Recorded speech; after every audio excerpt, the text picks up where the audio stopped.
नमस्कार दोस्तों, स्वागत है आप सभी का मेरे वीडियो में।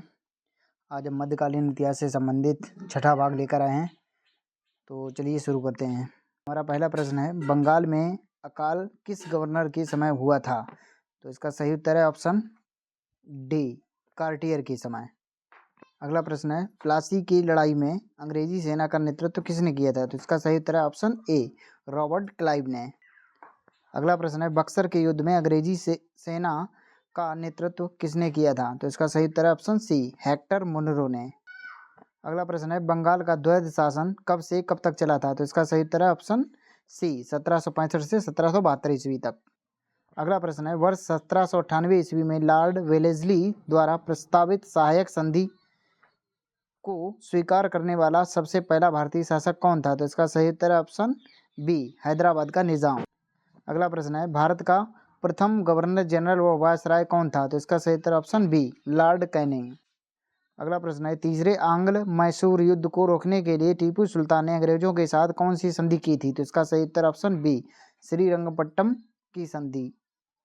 अगला प्रश्न है, राज्य क्षय या हड़प नीति या जब्ती सिद्धांत किसके द्वारा लागू किया गया था? तो इसका सही उत्तर ऑप्शन डी, डलहौजी। अगला प्रश्न है, किस सिख गुरु ने फारसी में जफरनामा लिखा था? तो इसका सही उत्तर ऑप्शन सी, गुरु गोविंद सिंह ने। अगला प्रश्न है, भारत में डाक व्यवस्था शुरू करने वाला ब्रिटिश गवर्नर जनरल कौन था? तो इसका सही उत्तर ऑप्शन ए, लॉर्ड डलहौजी। अगला प्रश्न है, किस सिख गुरु ने गुरु नानक की जीवनी लिखी थी? तो इसका सही उत्तर ऑप्शन डी, गुरु अर्जुन देव ने। अगला प्रश्न है, सिखों के सैन्य संप्रदाय खालसा पंथ का प्रवर्तन किसने किया था? इसका सही उत्तर है ऑप्शन सी, गोविंद सिंह ने। अगला प्रश्न है, 1757 में सिराजुद्दौला किसके द्वारा पराजित किया गया था? तो इसका सही उत्तर ऑप्शन सी, क्लाइव द्वारा। अगला प्रश्न है, निम्नलिखित में से किस किस ने लॉर्ड वेलेस्ली के साथ सहायक संधि पर हस्ताक्षर किए? तो इसका सही उत्तर ऑप्शन डी, 1, 2 और 3, यानी कि ये और ये। अगला प्रश्न है, निम्नलिखित में से सिख गुरुओं का सही कालक्रम क्या है? तो इसका सही उत्तर ऑप्शन डी, अमरदास, रामदास, अर्जुन देव, इसके बाद तेग बहादुर। अगला प्रश्न है, सुगौली की संधि 1816 ईस्वी में किनके बीच संपन्न हुई थी? इसका सही उत्तर option A, East India Company और नेपाल के बीच। अगला प्रश्न है, टीपू सुल्तान की मृत्यु 1799 ईस्वी में कहाँ हुई थी? तो इसका सही उत्तर ऑप्शन सी, श्रीरंगपट्टनम में। अगला प्रश्न है, हड़प नीति के अंतर्गत कौन से भारतीय राज्य कब्जे में किए गए थे? तो इसका सही उत्तर ऑप्शन बी, झांसी, नागपुर व सतारा। अगला प्रश्न है, ठगी प्रथा के उन्मूलन से संबद्ध गवर्नर जनरल थे? तो इसका सही उत्तर ऑप्शन बी, बेंटिक। अगला प्रश्न है, वोडियार कहाँ के शासक थे? तो इसका सही उत्तर ऑप्शन ए, मैसूर रियासत से। अगला प्रश्न है, टीपू सुल्तान की राजधानी क्या थी? तो इसका सही उत्तर ऑप्शन ए, श्रीरंगपट्टनम। अगला प्रश्न है, क्लाइव को बंगाल का गवर्नर बनाया गया? तो इसका सही उत्तर ऑप्शन सी, 1758 में। अगला प्रश्न है, द्वैध शासन नीति को किसने समाप्त किया था? तो इसका सही उत्तर ऑप्शन सी, वारेन हेस्टिंग्स ने। अगला प्रश्न है, अंग्रेजों का सर्वाधिक विरोध किसने किया था? तो इसका सही उत्तर ऑप्शन डी, मराठों ने। अगला प्रश्न है, प्लासी का युद्ध 1757 ईस्वी में अत्यधिक ऐतिहासिक महत्व था, क्यों? क्योंकि इसने बंगाल में ब्रिटिश वर्चस्व के लिए मार्ग प्रशस्त किया था और इसके बाद संपूर्ण भारत पर ब्रिटिश नियंत्रण के लिए रास्ता खुल गया था। अगला प्रश्न है, ब्रिटिश सरकार भारतीयों को आधुनिक शिक्षा देना चाहती थी, इसमें उनका उद्देश्य क्या था? तो इसका सही उत्तर ऑप्शन ए, भारत में अपनी राजनीतिक सत्ता की नींव सुदृढ़ करना। अगला प्रश्न है, प्रशासनिक अव्यवस्था कुशासन के आधार पर डलहौजी ने किस राज्य को ब्रिटिश साम्राज्य में मिलाया था? तो इसका सही उत्तर ऑप्शन ए, अवध।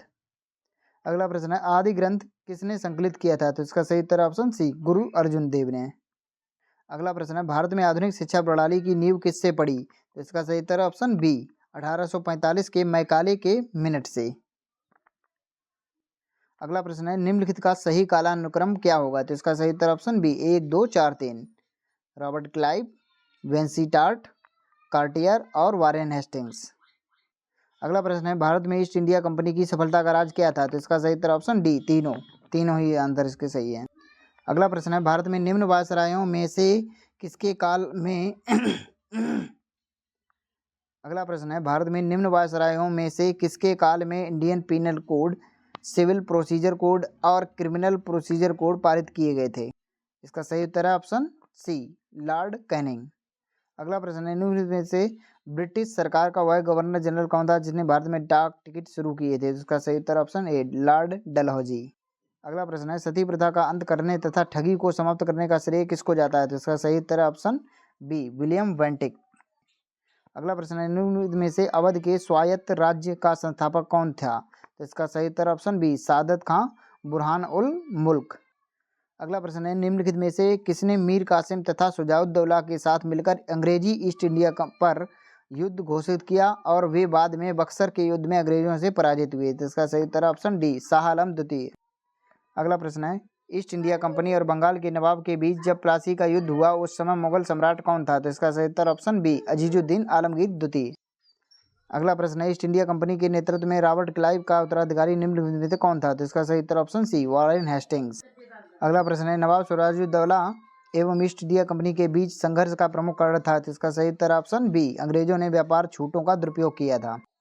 अगला प्रश्न है, प्लासी के युद्ध में केवल कुछ सरदारों ने सिराजुद्दौला का साथ दिया, वे सरदार निम्न में से कौन थे? तो इसका सही उत्तर ऑप्शन सी 1 एवं 4 यानी कि मोहनलाल और मीर मदान ने। अगला प्रश्न है, काल कोठरी यानी ब्लैक होल की घटना जिसमें 146 में से 123 लोग एक छोटी कोठरी में बंद किए जाने के कारण मर गए थे, वहाँ कहाँ घटी थी? इसका सही उत्तर ऑप्शन डी कलकत्ता में। अगला प्रश्न है, प्लासी के युद्ध के बाद भारत के लिए शाश्वत दुख की काली रात का आरंभ हुआ, यह किस बंगला कवि का कथन था? तो इसका सही उत्तर ऑप्शन ए नवीन चंद्र सेन। अगला प्रश्न है, किस इतिहासकार ने 1765 से 1772 ईस्वी तक कंपनी के राज्य को द्वैध शासन के काल को डाकुओं का राज्य की संज्ञा दी है? तो इसका सही उत्तर ऑप्शन बी के.एम. पडिक्कर। अगला प्रश्न है, सुरक्षा प्रकोष्ठ नीति यानी कि रिंग फेंस पॉलिसी संबंधित है किससे? वॉरेन हेस्टिंग्स से। अगला प्रश्न है, इलाहाबाद की संधि 1765 के बाद रॉबर्ट क्लाइव ने मुर्शिदाबाद का उपदीवान किसे बनाया था? तो इसका सही उत्तर ऑप्शन ए मोहम्मद रजा खान को। अगला प्रश्न है, निम्नलिखित में से किस भारतीय को रॉबर्ट क्लाइव ने बिहार का नायाब दीवान नियुक्त किया था? तो इसका सही उत्तर ऑप्शन डी राजा सिताब राय को। अगला प्रश्न है, रणजीत सिंह ने सुप्रसिद्ध कोहिनूर हीरा प्राप्त किया था किससे? तो इसका सही उत्तर ऑप्शन ए शाह शुजा से। अगला प्रश्न है, ब्रिटिश जनरल जिसने हैदर अली को पोर्टो नोवा के युद्ध में हराया? तो इसका सही उत्तर ऑप्शन बी सर आयरकूट।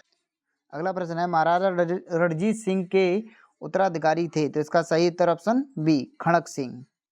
अगला प्रश्न है, निम्नलिखित में से कौन सम्मिलित नहीं है? तो इसका सही उत्तर है ऑप्शन सी लॉर्ड हेस्टिंग्स द्वितीय आंग्ल मराठा युद्ध। यह बिल्कुल गलत है और बाद बाकी ऑप्शन सही है। ठीक है दोस्तों, हमारा सेशन यहीं पर समाप्त होता है। आशा करते हैं आपको ये पसंद आया होगा। अगर मेरा वीडियो आपको पसंद आया हो तो वीडियो को लाइक, चैनल को सब्सक्राइब करके वीडियो को शेयर अवश्य करें। धन्यवाद।